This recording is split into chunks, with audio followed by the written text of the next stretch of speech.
জয় গণেশ। তো রং তুলির সাথে তো আমার অনেক আগে থেকে অনেক ভালো সম্পর্ক, কিন্তু আমি সবসময় ওয়াটার কালার দিয়ে কালার করতাম। আজকে আমি এই প্রথমবারের মতো অয়েল পেস্টের কালার দিয়ে কালার করছি। এই কালারটি আমার ছেলের, সে খুবই ভ্যান ভ্যান প্যান প্যান করছিল কেন ওর কালার শেষ করছি। আমি যদিও কোনো পাত্তা দেই নেই, কারণ যখন আমার কোনো কিছু কালার করতে ইচ্ছে করে তখন আমার আসলে মাথা কোনো ঠিক থাকে না।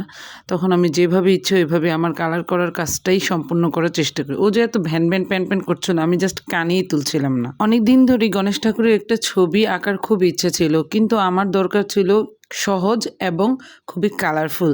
তাই আমার কাছে এই পেন্টিংটাই বেস্ট মনে হয়েছে। কিন্তু এটার সাইডে যে আমি বোথ সাইড ট্যাব লাগিয়েছিলাম ফিনিশিংটা ভালো আসার জন্য, মানে এটা জাস্ট আমাকে খুব জ্বালিয়েছে আর কি। তো সবার কেমন লাগলো আমার পেন্টিংটা অবশ্যই জানাতে ভুলো না, কিন্তু খুবই কম সময়ে তুমি এই পেন্টিংটা করতে পারবে। অনেকেই আমাকে জিজ্ঞেস করে আমি কোথাও আর্ট শিখেছি কিনা বা কালার করা শিখেছি কিনা, বাট আমি আসলে কোথাওই কোনো কিছু শিখিনি, জাস্ট শখের বসে করি। কিন্তু যদি বেঁচে থাকি জীবনে আরো বুড়ো বয়সে হয়তো শিখতেও পারি, হা হা হা, কারণ শিক্ষার কোনো বয়স নেই।